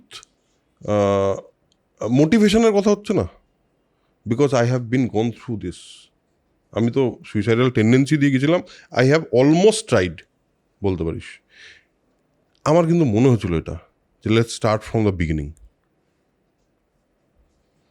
আবার জীবনটা ভুল হয়ে গেছে, অনেক গন্ডগোল হয়ে গেছে, গুছিয়ে উঠতে পারিনি আমি। সবার বলাটা তো জেনারেলাইজেশন হয়ে যাবে, but I have also gone through that phase. একটা পয়েন্টে তো মনে হয় যে না, হলো না, পারিনি, হয়ে উঠল না, আর পারা যাচ্ছে না আর কি। হ্যাঁ, আর পারা যাচ্ছে না মানে এটা কি এবার? আর সেটা ছেড়ে দে, ডার্ক ডিসকাশন নয়, কিন্তু কখনো কখনো কি মনে হয় না যে আবার যদি ক্লাস 6-এ পড়তে পারতাম, এবার লাইফটা না অন্যরকম হতো। সবার মনে হতো, কারণ মনের বয়স তো ক্লাস 6। হ্যাঁ, মনের বয়স তো ক্লাস 6-এর বেশি হয়নি। তোর মনের বয়সও ক্লাস 6, আমার মনের বয়সও ক্লাস 6। আমরা উপরে চাপিয়েছি, অনেকটা চাপিয়েছি। সেদিন আমরা আড্ডা দিচ্ছিলাম আর কি, তখন কথা হচ্ছিল যে আরে আমার 44-45 বছর বয়স হয়ে গেল, আমার কখনো কোনো বিশ্বাসই হয় না। তো দূর, বাবা কাকাদের বয়স হয় 45 বছর বয়স, আমার বয়স কি করে 45 হতে পারে? এটা দারুণ, হ্যাঁ, সত্যি। এটা দারুণ, খুব ভালো। হ্যাঁ, এর আমার মনে হয় যখন 70 হবে তখন আমার একই কথা মনে হবে যে দূর, দাদুদের ঠাকুরদাদের বয়স হয় 70, আমার বয়স কখনো 70 হতে পারে? আমার তো 70 মনে হচ্ছে না নিজেকে, একদম একদম। মন থেকে। শরীরটা ঠিক আছে, মাসেল উইক হয়ে যাচ্ছে, এ হয়ে যাচ্ছে, চুলে হালকা পাক ইত্যাদি, লোকজন একটু সমীহ লাইট বাইরে আঙ্কেল বলে, কিন্তু ব্যাপারটা হচ্ছে না, আমি মানে মনটা তো ক্লাস 6। এটা ঠিকই, এটা ঠিকই। এবং আরেকটা জিনিস আমার মনে হয় সেটা হলো ধীরে ধীরে 40-এর পর থেকে আমার অন্তত পক্ষে এটা হয়েছে, এবং আমি জানি না তোর হচ্ছে কিনা, I want to nourish the child more. আমার ভিতরের যে বাচ্চাটা আছে সেই বাচ্চাটাকে না আমি খুব চেষ্টা করি এখন আরও বেশি, যাতে ও একটুখানি ডানা মেলতে পারে আর কি। না না, সেটা তোর কারণটা হচ্ছে যে একটা সময় অবধি বাচ্চা থাকলে পরে হ্যাঁ সেটাকে ইম্যাচিউরিটি ধরা হয়। হ্যাঁ হ্যাঁ হ্যাঁ, কারেক্ট। সেটাকে ইম্যাচিউরিটি তোর। তো এবার একটা নিজস্ব একটা সাইকোলজিক্যাল সিকিউরিটি এবং প্রফেশনাল বা ইত্যাদি ক্ষেত্রে একটা সিকিউরিটির জায়গায় এলে পরে মানে এবার আমার গেছে, হ্যাঁ, এবার আর দরকার নেই। হ্যাঁ, এবার আর কাউকে আমার কিছু প্রমাণ করার প্রমাণ নেই। করার নেই, তখন তো একদম। রণ হাসছে, ও বুঝেছে আমি কি বলতে হ্যাঁ, চাইছি। আরো অনেকেই বুঝেছে। হ্যাঁ, তো এবার আমার আর প্রমাণ করার দরকার নেই, আমার আর কেউ ইম্যাচিওর বললে বলুক কে, আরে পয়েন্টটা হলো আই এম শুধু নট তাই দ্যাট না, ইনসিকিউর এনিমোর। শুধু তাই না, তোর তো মনে হবে যে আরে এতদিন তো বড়দের মতো কথা বলতো লোকজন, বাচ্চা থাকলে ইম্যাচিওর না রে ভাই। এটা তো ভুল কথা। অ্যাকচুয়ালি বাচ্চারা বেশি মানে বেশি, দেখ ম্যাচুরিটি যা পাওয়ার পেয়ে গেছি ওটা তো থেকে গেল ব্যাংকে, এবার তো আমার আর কোনো কাজ নাই, এবার তো আমার ফাইজলামি করা কাজ। ফাইজলামি, রশি আছে একটা। ফাজলামি বললে কিন্তু পুরো ইমোশনটা বেরো না, ফাইজলামি, হ্যাঁ। ফাইজলামি করা কাজ। এবার এখন তো ফাইজলামি করে বেড়াতে হবে না, ওটা তো না হলে কি করে মজাটা কি করে নেবো তাহলে লাইফের। দারুণ দারুণ। একটা কয়েকদিন ধরে একটা প্রশ্ন আসছে যেটা করি, সেদিন আড্ডা মারতে মারতে হঠাৎ করে কথা হচ্ছে ফোন নিয়ে, যে আমরা এখন মাথা মন সমস্ত কিছু খুব মোমেন্টাম হয়ে গেছে। আমি নিজেই বুঝতে পারছি যে আগে ছোটবেলায় কিছু ধরো কারো মৃত্যু সংবাদ পেলে একটা মন খারাপ থাকতো, সারাদিন ওই রেস্টটা থাকতো। এখন দেখছি ম্যাক্সিমাম 5 মিনিট মন খারাপটা থাকছে, বাট তারপরে এমন কিছু একটা ঘটে যাচ্ছে জীবনে, বা চলে যাচ্ছি বা কিছুর মধ্যে ঢুকে পড়ছি, ওই মন খারাপটা আর বুঝতে পারছি নেই, আর মনের মধ্যে ওইটা দিচ্ছে না। তারপরে বিভিন্ন রকম কথা, একদিন বাচ্চাদের সঙ্গে বসে আড্ডা মারছিলাম, মারতে মারতে এত ফোন কেন ঘাটি, সেগুলো তো খুব চাপের, মাথার উপরে ব্রেন করে হলো ইত্যাদি ইত্যাদি। যে আর তার মধ্যে আর একটা দেখছিলাম তোমার এই একটা রিল, কেউ কাউকে খুন করে দিল, রাগ হলো, তারপর একটা বিড়াল দৌড়চ্ছে, হেসে ফেললাম, তারপর আমার এটা এত সুইচ হচ্ছে তো খুব প্রবলেমেটিক মনে হচ্ছিল। তার পরের দিনই পডকাস্ট শুনছি বুদ্ধিজম নিয়ে। বুদ্ধিজম তো অ্যাকুরেট এই কথাগুলোই বলেছিল যে এগুলোই করা উচিত, যে মুমেন্টে বাঁচো, কষ্টকে ধরে রাখবে না, কোনো ইমোশনকে হোল্ড করতে দেবে না, শান্ত হতে দাও নিজেকে, যেটা যখন আসছে তখন করো। তো সিম্পল ব্যাপার হলো যে বিং ইন দ্য মোমেন্ট মানে রিল দেখা কিন্তু নয়, এটা হলো সোজা একটা সিম্পল কথা। রিল তোমাকে যা দিচ্ছে সেটা হলো তোমার ব্রেনে এমন কিছু কিছু ইনফরমেশান, যেই ইনফরমেশানগুলো তোমার মাথার জন্য অনেক বেশি ওভারলোডিং ইনফরমেশান। ঠিক আছে, বুদ্ধ বলেছিল যে ওইটা আসবে, তোমার মোমেন্টে থাকতে হবে, মানে you need to be present with yourself at that moment. ফোনের সঙ্গে থাকতে বলে নেই কিন্তু, কোনোভাবেই আমার মনে হয় না বুদ্ধ এই বিষয়ে কোনো রকম মন্তব্য রেখেছেন। ইনস্টাগ্রাম রিল সম্বন্ধে ওনার কোনো বক্তব্য আমি তো শুনিনি, উনি রেখে থাকতে পারেন, আমি তো শুনিনি। না, ব্রেক হয়ে যেটা আমার মনে হয়েছে যে আমরা একটু সিরিয়াস বেশি হয়ে যাচ্ছি। এত সিরিয়াস হওয়ার জায়গা কিন্তু ঠিক না, মানে সবসময় এত সিরিয়াস কেন হবো আমরা?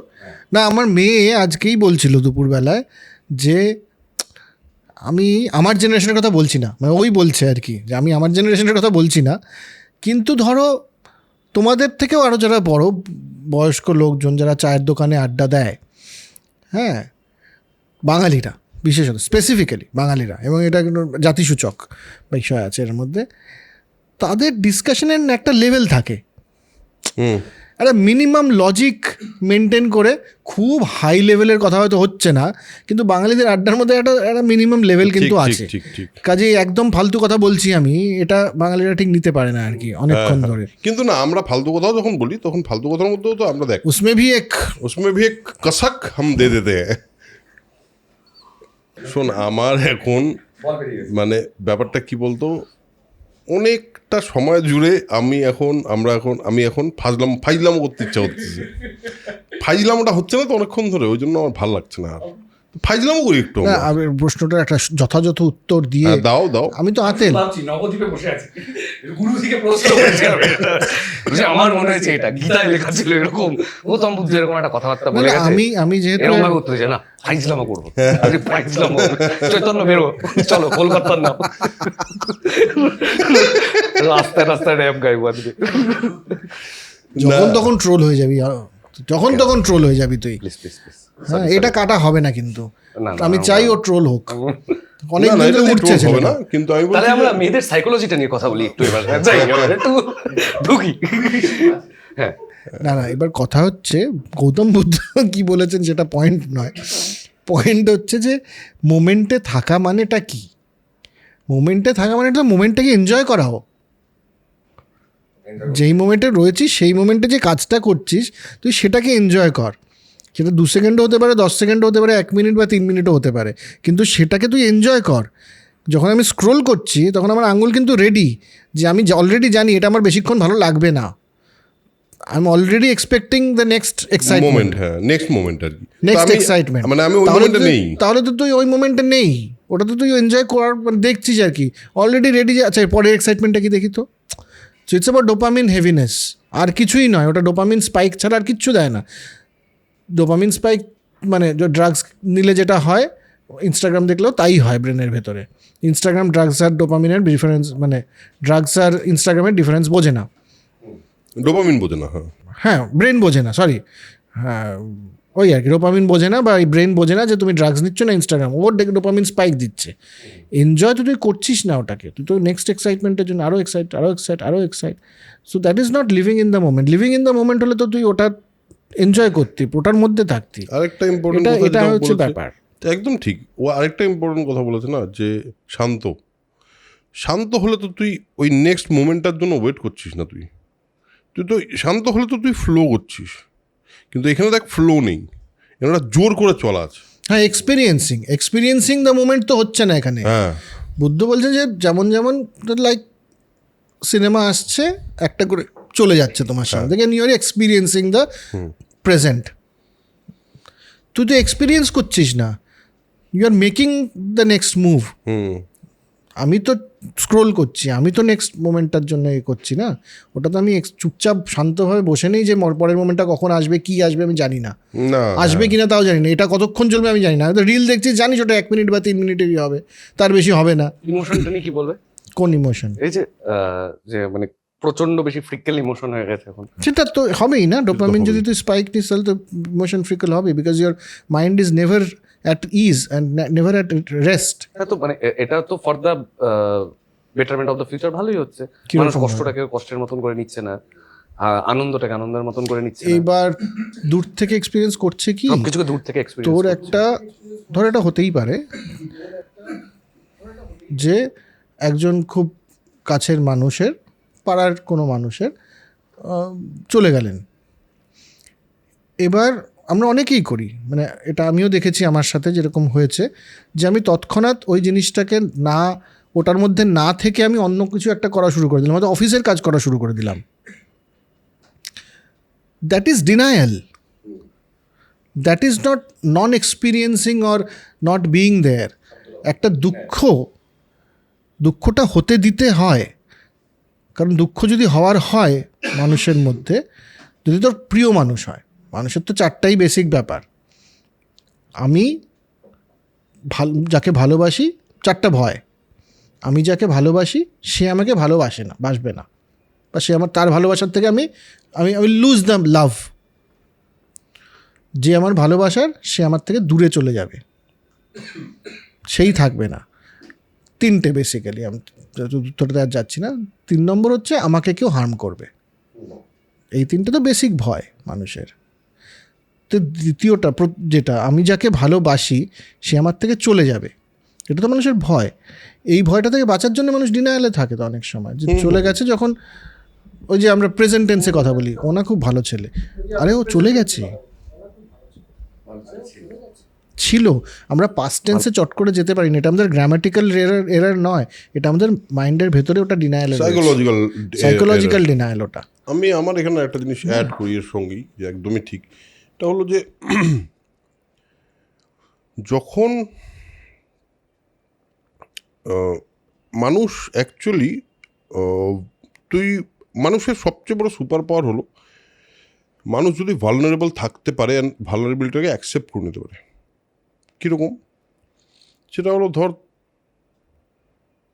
তোর সঙ্গে এই মুহূর্তে একটা খারাপ কিছু হলো, তোর তো খারাপ লাগবেই, কিন্তু তুই একটা অন্য জিনিসেরকে দেখে তোর খারাপ লাগছে, তোর অস্বস্তি হচ্ছে, তোর অসুবিধা হচ্ছে, অ্যান্ড তুই ওই অসুবিধাটা বা ওই অস্বস্তিটা নিয়ে ইউ আর কমফোর্টেবল, আনকমফোর্টেবলি কমফোর্টেবল, মানে কমফোর্টেবলি নাম যেরকম ছিল এরকম তুই আনকমফোর্টটা অ্যাকচুয়ালি তুই জানিস যে দিস ইজ নর্মাল, এটা আমার সঙ্গে হবে, এবং সেটা তুই হতে দিচ্ছিস তোর সঙ্গে, because you are experiencing that emotion, যে ইমোশনটা আমার মধ্যে কী কী জিনিস ক্রিয়েট করছে। তার মানে কি হলো? তার মানে একটা উইটনেস তৈরি হলো, আরেকটা সেলফ তৈরি হলো, যার সঙ্গে এই ঘটনাটা, এই ইমোশনটা যে ফিল করছে, এই নির্যাসটা যদি ইমোশন থেকে মানুষ নেওয়া শুরু করে, তখন না ইমোশন আসতে দিলে ডিনাই করার টেন্ডেন্সি চলে যাবে। তখন মনে হবে প্রত্যেকটা ইমোশন আমাদের জীবনে আসুক, এবং আমরা সেই জীবনে, আমরা তো আনন্দ যখন আসে, ডিনাই ইট, আমরা তো পারলে সমস্ত মজা করে নিই জীবনে যত কিছু আছে। তাহলে আমার বক্তব্য হলো, তাহলে যদি এইটা ডিনাই না করি, প্রত্যেকটা ইমোশনের একটা নিজস্ব আনন্দ, দুঃখ, জেলাসি, এই jealousy is not a emotion, but জেলাসির জন্য যেটা হয় সেটা ইমোশন, গিল্ট একটা বড় ইমোশন। এবার এই সমস্ত ইমোশনগুলোকে যদি যত আসবে এবং এক্সপিরিয়েন্স, ধর গিল্ট একটা খুব ভালো উদাহরণ, যে মানুষ কিন্তু আসলে গিল্ট হ্যান্ডেল করতে পারে না। এটা বোধহয় আমরা আগেও বলেছিলাম, গিল্ট কিন্তু মানুষের হ্যান্ডেল করার ক্ষমতা নেই, যেই কারণে অনেক ক্ষেত্রে এটা হয় যে একটা মানুষ মার চলে গেল, তো না, তোর মধ্যে সবচেয়ে আগে একটা গিল্ট কী আসে জানিস? ইস, মানুষের সঙ্গে কতদিন কথা বললাম না, যদি সে কাছের মানুষ হয়, চলে গেল, কথা বললাম না এর সঙ্গে, this is guilt, you can't handle this. তোকে তখন এই গিল্টটার থেকে বেরিয়ে গিয়ে একটা অন্য কিছু তোর মনের মধ্যে চাপাতে হবে, যাতে তোর এই গিল্টটা নিজের সঙ্গে নিজে বোঝাপড়া হয়ে যায়, যে না না না না না আমি ব্যস্ত ছিলাম ভাই, তুই জানিস না নাকি ওই সময়টা ব্যস্ত ছিলি? তুই কি চাইলে ওখানে, না তুই চাইলে যেতে পারতি না, তুই ভাবছিস এটা, এরকম কিন্তু হয় না। এই যে নিজের সঙ্গে নিজের সমঝোতা করে গিল্টটাকে ম্যানেজ করে নি, এই গিল্টটাকে ম্যানেজ না করে গিল্টটাকে হতে দেওয়া উচিত। কেন গিল্টটা হতে দেওয়া উচিত? কারণ এই গিল্টটা তোকে এমন একটা ট্রেনিং দেবে, যে ট্রেনিংটা আর কিচ্ছু দিতে পারবে না। এই গিল্টটা তোকে এমন কিছু শেখাবে, যেটার পরের থেকে তোর মানুষের সঙ্গে যোগাযোগ করার ইচ্ছে বেড়ে যাবে। তোর মনে হবে যে কোনো দিন যে কোনো মানুষ চলে যেতে পারে, আমার আজকে কথা বলে নেওয়া উচিত। অ্যান্ড এটা ফাইনালি কী দেবে তোকে? আনন্দ। ফাইনালি যখন তুই একটা লোককে ফোন করবি, যে পুরনো বন্ধুটাকে অনেকদিন ফোন করা হয় না, ফোন করবি যখন, না ওই পার্টিকুলার মোমেন্টটা তোকে যে কি ইমেন্স আনন্দ দেবে, কি ইমেন্স ইন্টেন্স একটা ইমোশন দেবে, তুই জানিস তো এটা হয়, আমাদের সঙ্গে হয় প্রত্যেক দিন। তা এবার এই গিল্টটাকে যদি আমি আটকে দিই, তাহলে কিন্তু আমার মধ্যে থেকে এই জিনিসটাই চলে গেল চিরকালের জন্য। আমি আর কোনোদিনই কারোর সঙ্গে কথা বলবো না, কারণ এই গিল্টটা আমি নিজের সঙ্গে নিজে বোঝাপড়া করে নিচ্ছি, আমি ভুল বোঝাপড়া। সেই কারণে সেটা তো মানে আমার সাথে একদম প্র্যাকটিক্যালি হয়েছে। কোভিড যখন হচ্ছিল, কোভিড সেকেন্ড ওয়েভ, তখন আমার এক বন্ধু প্রচণ্ড অসুস্থ হয়ে যায়, মানে প্রায় আমরা হাল ছেড়ে দিয়েছিলাম আর কি। ফাইনালি সে ফিরে আসে, থ্যাঙ্কফুলি। কিন্তু যখন এটা হয়, যখন আমি খবর পাই যে মানে 90% লাং আর কাজ করছে না, হার্ট লাং মেশিনে আছে, ইত্যাদি ইত্যাদি, তখন এক্স্যাক্টলি এই জিনিসটা হয়েছে যে এমা, ওর সাথে তো অনেকদিন কথা হয়নি। এটা তো যে কোনো সময় হতে পারে, আমার সাথেই হতে পারে, বা অন্য কারোর সাথেও তো হতে পারে। তখন তো এই হবে ব্যাপারটা এরকম, মানে খুব খারাপ লাগবে। তো তো তখন একজন আমার স্কুলে কলেজের একসময় রুমমেট এবং তারপরে ভালো বন্ধুই ছিল, তার সাথে কোনো কারণে 4th ইয়ারে গিয়ে একটা মনোমালিন্য হয়, এবং যেহেতু 4th ইয়ারে হয় তাই ওটার রিজলভ করা হয়নি, ক্লোজার পাওয়া যায়নি, ক্লোজার হয়নি। তারপর থেকে 15 বছর আর কথা হয়নি তার সাথে, এবং একটা দূরত্ব তৈরি হয়েছে আর কি, অবশ্যই দূরত্ব তৈরি হয়েছে। তারপর থেকে কথা হয়নি, ইত্যাদি হয়নি, এবং বিটারনেস একটা তো হয় না, থাকতে থাকতে থাকতে থাকতে তাহলে এটা হতে দেওয়া যাবে না, এটা হলে পরে মুশকিল। তো তার সাথে আমার ফেসবুকেও কানেকশন নেই আর।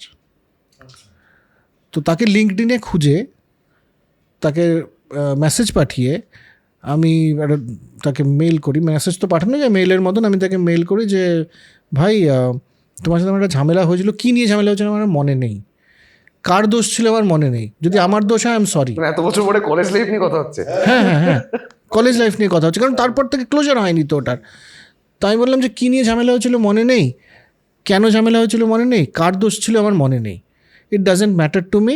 যদি আমার দোষ হয়ে থাকে, কারণ আমি জানি না ও কী ভাবছে, ওর মনে হয়তো রাগই আছে এখন অবধি আমার প্রতি। হ্যাঁ, যদি আমার দোষ হয়ে থাকে আমি সরি, আমার যদি দোষ হয়ে থাকে আই সরি, মানে I really apologise from the deepest of my heart, but I just wish that you forgive me, এইটুকুই, আর কিছু না। আমি আর কিছু চাই না আমি। সো সে আমেরিকায় থাকে, সে তার সকাল একদম ভোরবেলায় সে দেখে হি কল্ড মি ব্যাক। হ্যাঁ, he called me back saying कि मुझे भी ये बहुत दिनों से कहना था। हाँ, and then we had a nice 10 minutes call যে সত্যি তো আমাদের মনে নেই কেন ঝামেলাটা হয়েছিল, just we have not talked, we have spent so much of good time together, first year second year we were roommates. হ্যাঁ, রুমমেট হলে পরে হস্টেলে যেরকম একটা ব্যাপার হয় আর কি, সে সব কিছুই হয়েছে তার সাথে, জাস্ট তারপরে একটা ঝামেলার জন্য এত বছর কথা বলিনি, and we both felt very good. দেখ এই যে তারপর থেকে কিন্তু আর ওর সাথে আমার কথা হয়নি, right, that was the last time we talk. এবার আমি একটা কথা বলবো তোকে, এইখানে এই যে মানুষটা যে ওই গিল্টটাকে ডিনাই করলো না, ডিনাই না করে সেই গিল্টটা বুঝলো, এই গিল্টটা আমার কেন হচ্ছে, ভেতরে ঢুকলো, ইন্টারনাল একটা কনভারসেশন হলো, সেখান থেকে একটা খুবই রিয়াকশান বেরোলো, একদম মানে অরিজিনাল রিয়াকশান। তাহলে মানুষটা আরও বেশি মানুষ হচ্ছে, তো মানুষের জায়গা থেকে he is becoming more human. এবার যদি তুমি তোমার এক্সপিরিয়েন্সগুলোকে ডিনাই করতে থাকো, তোমার যে এক্সপিরিয়েন্সগুলো তোমার দেবে, তাহলে তো তোমার আর এইটা করা হয়ে উঠবে না। আর যদি এটা করা না হয়ে উঠতে থাকে, তখন তোমার ভেতরে অনেক পাহাড় জমবে। অবদমিত ইচ্ছা মরে না, অবশ্যই থাকে কোনো সময়। আজ অব্দি তোকে বলি, কোনো সময় নিশ্চয়ই তোর মাথায় এরকম কোনো একটা মানুষের ছবি আসে, ওর কথা কেন মনে পড়লো হঠাৎ আমার, আসে তো, তার মানে ওই মানুষটার সঙ্গে তোর কিছুটা বাকি আছে। If we can trace that back, দেখবি তারপর থেকে যদি ওটাকে তুই ক্লোজ করিস, তারপর থেকে না ও প্রতিদিন মনে পড়বে না, ও জাস্ট একটা স্মৃতির মতো, সুন্দর স্মৃতির মতো থেকে যাবে। এই যে তোর একটা স্বপ্ন আমরা যেটা দিয়ে শুরু করেছিলাম, পাবলিক প্লেসে তোর জামা কাপড় নেই গায়ে, এই যে স্বপ্নটা, এটা বারবার ফিরে আসে, সবার ক্ষেত্রে আসে না, অনেকের ক্ষেত্রেই আসে। এটা তাদের ক্ষেত্রে আসবেই যারা গিল্ট পুষে রেখে দিয়েছে, গিল্টটাকে বেরোতে দেয়নি। গিল্টটা অবদমিত, বিকজ ইট ইজ গিল্ট। আমি অপরাধী, পাবলিক প্লেসে I am naked, that is the basic idea. এবং এটা ইউনিভার্সাল, এটা ইন্ডিয়া, আমেরিকা, কেনিয়া, সব জায়গায় একই রকম একই স্বপ্ন দেখে মানুষ। আশপাশের লোকের চামড়া শুধু এবং জামা কাপড় চেঞ্জ হয়ে যায়, পাবলিক প্লেসে আমি জামা কাপড় ছাড়া, বেসিক্যালি আই এম এক্সপোজড। কারণ আমি ঢেকে রাখছি তো আমার গিল্টটাকে কিছু না কিছু দিয়ে, ওটা তো দেখে মানুষ। কেন এটা ইউনিভার্সাল ড্রিম? কারণ গিল্ট চাপাটা আমাদের ইউনিভার্সাল স্বভাব। সরি আজকাল বলি, হ্যাঁ ধাক্কা লেগে গেলে এক্সকিউজ মি আর সরি, বাট সরি বলাটা তো কষ্টকর। ওই যে দিল, আমার মনে হয় বলে না, জব তক ইহা সে না নিকলে, এটা খুব ইম্পর্টেন্ট কিন্তু। আর আমি একটা অবাক হয়ে গেছিলাম ওই সিনেমাটা দেখে, কি করে ফারহান আখতার অত সত্যি করে দিল স্টোরিটাকে। আরে বাপরে, ওই যে পাহাড়ের কোনায় বসে রয়েছে, বলে তাকে সরি বললো বললো, আর চোখ থেকে জল। কি কিভাবে ওটাকে মানে অ্যাক্টার এই ওইখানে অভিনয় করেছে সবাই তো, কিন্তু that's and that moment director মানে তোর সিনেমা ফিল্মমেকার যে রিলেটেড নয় ওর বাবার সাথে এসে he has spend the whole night and then the first thing he does is বন্ধুকে বললো আই এম সরি, এবং বন্ধু বুঝলো কিন্তু যে এই সরিটা বেরিয়েছে। হ্যাঁ, কারণ হলো ওর এক্সপিরিয়েন্সটা, ও যে ওই বাবার সঙ্গে দেখা করার যে ওর এক্সপিরিয়েন্সটা, ওর যে এতদিনের একটা মানে ওর ইন্টারনাল একটা লড়াই, সেই লড়াইয়ের সঙ্গে ওর পিছিয়ে চলে আসলো। আমি সবসময় আমার মনে হয় জানিস এটা যারা ট্রোল কমেন্টস করে না তারা খুব কষ্টে থাকে, এটা আমার মনে হয়।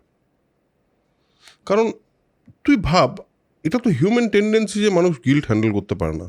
এবার তাহলে এই মানুষটা যখন এই যে একটা কাউকে ওর ছেলে লিখে দিচ্ছে, তার কি কোথাও মনে হচ্ছে না যে ভেতরে কনসিয়াসলি না, বেশ করেছি কনসিয়াসলিটা, ওটা হলো ডিফেন্স মেকানিজমটা, যে বেশ করেছি বলাই উচিত ছিল, কিন্তু তার ভিতরে কোথাও একটা ছোট করে একটা গিল্টের জায়গা থাকে যেটাও চেপে দেয়, চেপে দিলে না ও পরপর আরও লিখে যেতে পারে।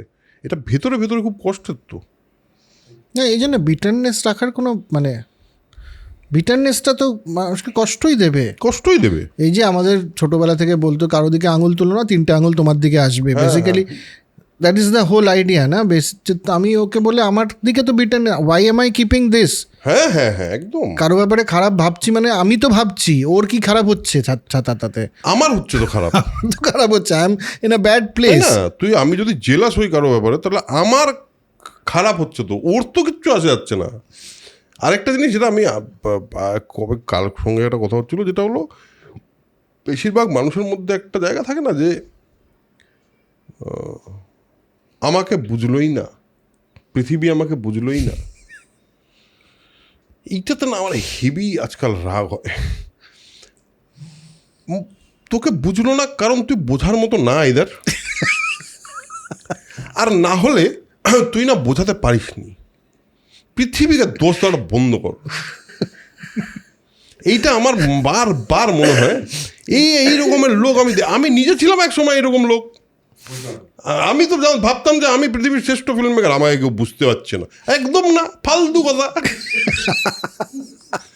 একটা জিনিস নিয়ে প্রেমাশিস একটু আগে বলছিল, একটু কথা বলতে চাই, যখন চলেই এলো না কথা বলতে চাই বলছিলি তুই। না কথা বলতে চাই না, আমি ভাবছিলাম যে এই যে এত ইউনিভার্সাল কনসিয়াসনেস হেন তেন এইসব হচ্ছে, ও এবার বুদ্ধ টুদ্ধ নিয়ে এলো, আমরা নবদ্বীপে বসেই আছি মোটামুটি। তাহলে পরে আমার আজকের একটা হেভি রাগ উঠছে, বিভিন্ন ভাষার বিভিন্ন রকম পডকাস্ট ইন্টারভিউ ইত্যাদিতে এসে বিভিন্ন রকম অত্যন্ত ফালতু লোক ধর্ম নিয়ে এমন জ্ঞান দিচ্ছে যেটার কোনো মানে হয় না। বেসিক্যালি অন্ধবিশ্বাসকে ধীরে ধীরে ধীরে ধীরে একটু প্রমোট করা হচ্ছে। হ্যাঁ, যেমন একটা হচ্ছে এটা, আরেকটা হচ্ছে হেলথ ড্রিঙ্ক কাকে বলে, হেলথ ড্রিঙ্ক কারে কয় এটা নিয়ে কিন্তু মোটামুটি একটা মানে এনসাইক্লোপিডিয়া ব্রিটানিকা লেখা যেতে পারে। ধর পেটের অসুবিধা, তোর শরীরের অবস্থাটা কি, অসুবিধাটা কি? পেট। বাঙালি তো পেট রোগা মানুষ।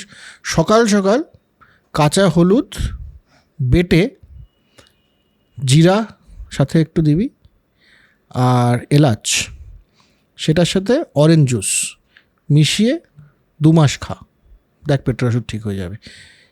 মানে এমনি বললাম, কিচ্ছু জানি না আমি এ ব্যাপারে, কিন্তু হ্যাঁ কেউ বলছে টমেটো কেটে তার সাথে কিছু একটা দারচিনি মিশিয়ে খেয়ে নাও। হ্যাঁ, সেদিন একজন শুনলাম বলছে ওল কচু কেটে ছোটো ছোটো করে টুকরো করে ফ্রিজে রেখে দাও, সকাল সকাল একটা করে বড়ি খেয়ে নেবে। মানে হ্যাঁ, তাতে ক্যান্সার হবে না। যেটা বলতে চাইছি আমি সেটা বলতে পারছি না, পাবলিক প্ল্যাটফর্ম তো। এই যে একটা হেলথ ড্রিঙ্ক কারে কয়, এটা নিয়ে যে একটা মানে অত্যন্ত অশিক্ষিতের মতন প্রচুর কিছু আছে। আমি বলছি তোকে, আমার ধর্ম নিয়ে তো আলাদাই। আমার হলো কথা হলো এই ফালতু গিরিটা এবার না বন্ধ হওয়া উচিত, একটা লিমিট থাকে সব, আইন করে বন্ধ করে দেওয়া উচিত। একটা লোক এসে বলছে সে নাকি সূক্ষ্ম দেহে কোনো একটা জায়গায় চলে গেছে, পডকাস্টে বসে বলছে, এবং আমি জানি না কেন জিজ্ঞেস করছে না তাকে কিভাবে আপনি গেলেন, কি হলো আপনার, আপনি এই লোকটা দেখে তো মনে হচ্ছে না ওকে যে ও সূক্ষ্ম দেহ ধারণ করতে পারে। বলে দিলেই হলো। ধারণ করে সে বলবে, ও আবার সে আবার বলবে এইভাবে সে পডকাস্টে আমি সূক্ষ্ম দেহ ধারণ করে, তাহলে তাহলে আমার ইমিডিয়েটলি মরে যাওয়া উচিত। কারণ তাহলে আমার জীবনে যতটুকু শিক্ষা হয়েছে, যতটুকু বোধ হয়েছে, যতটুকু বুদ্ধি হয়েছে, সেগুলো সব বয়াকার ল। ঠিক আছে, আনবিয়ারেবল লাইটনেস অফ বিইং না, এটা আছে আরে বাবা। যেটা ওই যে কি জানো, দক্ষিণা নয়, যেটা বামাচার, হ্যাঁ বাবা, বামাচারী যে মানে তান্ত্রিক যে পদ্ধতিটা, সেটাকে কোনোভাবেই অশ্রদ্ধা করছি না আমরা। তো আমি আমরা তো একটা- বলছি হ্যাঁ। ওটার যে অথেন্টিসিটি বা ওটার যে পায়াসনেস বা ওটার যে স্পিরিচুয়ালিটি, সেটাকে কলুষিত করছে তো এরা। কারেক্ট। ওটার মধ্যে এগুলো আছে, ওটার মধ্যে তো একটা তন্ত্র ইত্যাদি যন্ত্র সমস্ত কিছু সব রয়েছে, আছে। কিন্তু সেটা তারা তো এখানে এসে এই জিনিসটা করবে না কখনো। এক্স্যাক্টলি। তো তাদের যে, আমার এটাই তো রাগ, যে ধর্ম সম্বন্ধে যে আসল জ্ঞান, ধর্ম সম্বন্ধে যে আসল তার ফিলসফি হোক কিংবা তার যে পদ্ধতি হোক, এগুলোর যে সঠিক পদ্ধতিটা বা সঠিক রাস্তাটা, সেটাকে তো এরা অশ্রদ্ধা করে বলেই এই জিনিসটা করে, তারা এটাকে কমার্শিয়ালাইজ করে। আমি তোকে একটা কথা বলি, সেখানে তন্ত্রের আসলে কিন্তু তন্ত্র সেটা ঠিকই বলছি, তন্ত্রের তো আমরা অশ্রদ্ধা করছি না। তন্ত্র ব্যাপারটা তো ইটসেলফ ইজ বিউটিফুল, এবং বিউটিফুল মানে আমি বলছি যে তন্ত্রের যে এই কথাটা কোত্থেকে এসছে, ব্ল্যাক ম্যাজিক, এই কথাটা কোত্থেকে এসছে যে you can make someone suffer, কোথা থেকে এসছে? নিশ্চয়ই কোনো একটা বিশ্বাস থেকে তৈরি হচ্ছে, কোনো একটা বিশ্বাসের থেকে এসছে। তন্ত্রে একটা মানুষের মধ্যে, ওই আমরা প্রথমে ফিরে যাই, এমন একটা অরা ক্রিয়েট করতে পারে তার মধ্যে, যেটা আমি দেখেছি নিজের চোখে একটা আমার গুরুকে, তার যে অরা, তার যা কমান্ড, তার যা চোখের দৃষ্টি। আমরা ম্যানিফেস্টেশন নিয়ে কথা বলছিলাম, তো লোকটার ম্যানিফেস্টেশন পাওয়ারটাও তো ততগুণ মাল্টিপ্লাই হয়ে গেছে। তো তাহলে তো তার একটা কাইন্ড অফ ইচ্ছা শক্তি জন্মেছে যদি সে ওই জায়গায় যায়। আমি আমার গুরুর যে সেটা জন্মেছে তা বলছি না, যদি একটা মানুষ ওই জায়গায় যায়, তার তো একটা ইচ্ছা শক্তি জন্মাবে। সে আশা করি এই বোকা বোকা কাজগুলো করবে না। কেন করবে না, এটাই আমি তোকে বলছি, কেন করবে না বোকা বোকা কাজ? কারণ তিনি তো গৌতম বুদ্ধের মতো একটা কনসিয়াসনেসে যেতে চান, যেখানে ওই মানে শ্রীরামকৃষ্ণের মা কালী দেখার মতোই একটা জায়গা, যেখানে উনি মানে সম্পূর্ণ কনসিয়াসনেসের সঙ্গে তার একটা কানেকশন ক্রিয়েট করতে চান। তিনি তো পডকাস্ট থেকে বলছেন না আমার সূক্ষ্ম দেহ হয়ে গেছে। এই লোকটা তো কোনোদিন বলতে পারে না। তন্ত্র বিষয়টা তো ইজ সো পিওর, একটা পিওর একটা ফর্ম অফ সাধনা, যেখানে আলটিমেটলি তোমাকে তোমার জায়গা অবধি, তোমার ওই পয়েন্ট অবধি পৌঁছে দেবে। সেইখানে এবং এটাকে এই ব্ল্যাক ম্যাজিক বলা, এটাকে এই একটু নেগেটিভ দৃষ্টিতে দেখা, এই ব্যাপারগুলোর মধ্যেও একটা অন্য ধরনের রাজনীতি আছে, মানে দলীয় রাজনীতি নয়। কারণ এই যে মূলত তো কালী সাধনা, কালী এবং তার বিভিন্ন রূপের মায়ের সাধনা, শিবেরটা তো ছিল আগে, কিন্তু আমাদের বাংলায় যেই এটা হয় দশমহাবিদ্যার অ্যারাউন্ডই তন্ত্রটা মোটামুটি আমাদের এদিকে কামাখ্যা থেকে শুরু করে এই বাংলায় এটা চলে। সেটা তো একটা ফেমিনিন পাওয়ার এবং ফেমিনিন সুপ্রিমেসির কথা বলে, র ফেমিনিন পাওয়ারকে বাংলায় কি বলবে আমি না মানে জানি না, কারণ মানে কি বলবি ওটাকে, মানে কিছু বলতে হবে না। র ফেমিনিন পাওয়ার, হ্যাঁ মাতৃশক্তি, বেসিক্যালি মহিলা শক্তি, মহিলাদের যে শক্তি, র ফেমিনিন পাওয়ারটাকে সেলিব্রেট করে, র ফেমিনিন পাওয়ারের কথা বলে। তো সেটার এগেনস্টে যে সমাজ রিটালিয়েট করবে না তা তো হতেই পারে না। এক্স্যাক্টলি, তা তো সমাজ তো ওভাবেই রিটালিয়েট করে, ওরা অমনি করছে, ফেমিনিন পাওয়ারকে সেলিব্রেট করা, দাঁড়াও তোমাদের কিভাবে আমি নস্যাৎ করি দেখো, বলে তার এগেনস্টে বিভিন্ন রকমের কুৎসা। এটাও তো একটা ধর্মের রাজনীতি, সেটাও হয়। তো আমি বলছি যে মানে বিউটিফুল থিং। তো যদি জাস্ট তন্ত্রের রিচুয়াল পার্টটা বাদ দিয়ে জাস্ট কী সেলিব্রেট করা হচ্ছে, what form of femininity celebrate করা হচ্ছে ওখানে, সেটুকুতে যদি আমরা শুধু ধ্যান দিই, তাহলেই তো এটার বিউটিটা অনেক, সারা পৃথিবীতে এটা নেই। হ্যাঁ নেই আর না সারা পৃথিবীতে এই লেভেলে ফেমিনিন পাওয়ারকে সেলিব্রেট করার কোনো উদাহরণ নেই ধর্মের মাধ্যমে। এইটা মানে তন্ত্র সাধনাও ঘুরে ফিরে আবার ওই নন লোকাল কনসিস্টেন্সির দিকেই যাচ্ছে একদম। আরে ultimately everything is about that only, আর কোনো কিছুই নেই পৃথিবীতে। সব কিছুই ঘুরে বল ফিরে বল, এদিক বল ওদিক বল, কোনো একটা পার্টিকুলার দিক দিয়ে বল, কোনো একটা অন্য দিক দিয়ে বল, আলটিমেটলি একটা গোপন যাত্রা, যেটা তোমার সঙ্গে তোমার কনসিয়াসনেসের যাত্রা টুয়ার্ডস দ্য হায়ার কনসিয়াসনেস। এটাই হলো তোমার জার্নি। এবার সেই জার্নিতে তুমি হতে পারে না যে তুমি পডকাস্টে গিয়ে বলছো আমি এই তো এইভাবে প্রেতটাকে গলা টিপে ধরলাম, তুমি বলতে পারো না। এটা তোমার মানে তুমি যদি সত্যিই সাধনা করো তাহলে তোমার এই আমি বলছি তো, let's talk on spiritual level, পারবে না। তারা সবটাকে দৈব জায়গায় নিয়ে যাওয়ার চেষ্টা করবে, বিকজ দৈবকে কেউ প্রশ্ন করে না। এরা হলো ওদের পাওয়ার, এই পাওয়ারটাকে ওরা মিস ইউজ করে। না, আমার তো একটা সবসময় প্রশ্ন থাকে, দেখ, যে যদি আমি মনে করি যে this universe is the creation, universe is the god, এই যে সমস্ত সৃষ্টি এটা আল্লাহ বল, গড বল, ইয়োবা বল, ভগবান বল, যাই বল, হ্যাঁ, বা কনসিয়াসনেস বল, যাই বল, এটা হচ্ছে সেটা সমস্ত ইউনিভার্স, তাহলে এটা রুলগুলো তার মানে আমি এখন একটা পার্সোনালিফাই করছি, ওটা পার্সন নয়, কোনো আদৌ পার্সন নয়, হতেই পারে না। রুলগুলোও সেখানকার থেকে এসছে, এবং সেটা যদি পারফেক্ট হয়, আমরা তো পারফেক্ট গডের কথা বলি, তাহলে সেই রুলগুলোকে তো ব্রেক করা সম্ভব না। পারফেক্ট গডের রুল আবার ব্রেক করবি কী করে? তাহলে পরে আমি যদি একটা জিনিস ওপর দিয়ে কাপটা ওপর থেকে ফেলি, তাহলে এটা নিচেই নামবে, এটাই তার রুল। এটাকে আমি এই রুলটাকে চেঞ্জ করে দেব, তাহলে তো ইমপারফেক্ট গডের কথা বলছি আমি। কাজেই অলৌকিক ব্যাপারটাই ইমপারফেক্ট, অলৌকিক ব্যাপারটাই ভগবানের কনসেপ্টের এগেনস্টে। হ্যাঁ হ্যাঁ, ঈশ্বরের কনসেপ্টের এগেনস্টে, ধর্মের বা ঈশ্বরের কনসেপ্টের এগেনস্টে অলৌকিক। কারণ লৌকিকতাটাই তো মানে বেসিক যে পার্থিবতা, অপার্থিব একটা আনন্দ, না অপার্থিব কোনো আনন্দ হয়নি। তুমি পৃথিবীর বাইরে বেরিয়ে গেছো, মার্সে গিয়ে বসে তুই একটা দারুণ একটা সিনারি দেখলি, তোর দারুণ লাগলো, মঙ্গল গ্রহে, সেটা অপার্থিব হতে পারে, কারণ পৃথিবীতে ঘটছে না, পৃথিবীতে ঘটছে না ব্যাপারটা। কিন্তু তুই পৃথিবীতে বসে সূর্যোদয় দেখলি টাইগার হিলে, অপার্থিব সুন্দর। এটা ভুল বাংলা, প্রথমত তো ভুল বাংলা। হ্যাঁ, পৃথিবীতে রয়েছে, আর অপার্থিব কি এটার মধ্যে? বেসিক্যালি আমাদের expectation of the earth has gone very low. তো এই মোটামুটি আমাদের গল্প। ওই অনেক কিছু ঘটছে, তার মাঝখানে আমরা আজকে ঠিক করলাম যে ওই সব এত কিছু ঘটনা নিয়ে আমরা আর আলোচনা করবো না, একটা অন্যই বিষয় নিয়ে আলোচনা করব। সেটাই হলো, আপনারা কমেন্টে জানাবেন কেমন লাগলো, আপনাদের কিছু মতামত থাকলেও জানাবেন। আপাতত প্রেমাশিসদাকে ভারত থেকে এই মুহূর্তের জন্য বিদায়। না, আমি আজ যাচ্ছি না, কাল যাব। যাই হোক, যেদিনই যাবে এই মুহূর্তে আপাতত বিদায় জানাচ্ছি, ধন্যবাদ। আবার ফিরে এলে আবার আমরা একটা বসছি, আবার আসিব ফিরে। ধানসিঁড়ি তীর্থে, ধানসিঁড়ি তো নেই, গঙ্গার তীরে। গঙ্গার তীরে, ঠিক আছে ঠিক আছে, তাহলে ওই কথা ওকে, তাহলে সেই কথাই রইলো। প্রণবদা, কি spread positivity, spread knowledge, because knowledge is power and positivity is positivity is everything. Beautiful হয়ে গেছে। চলো, পাচ্ছিস তুই আজকে আসছে মাথার পেছনে, দেখো তো মোটামুটি কানেকশন বোঝা, আজ দেয়াই আছে অলরেডি বিষয়। Tata tata tata tata tata.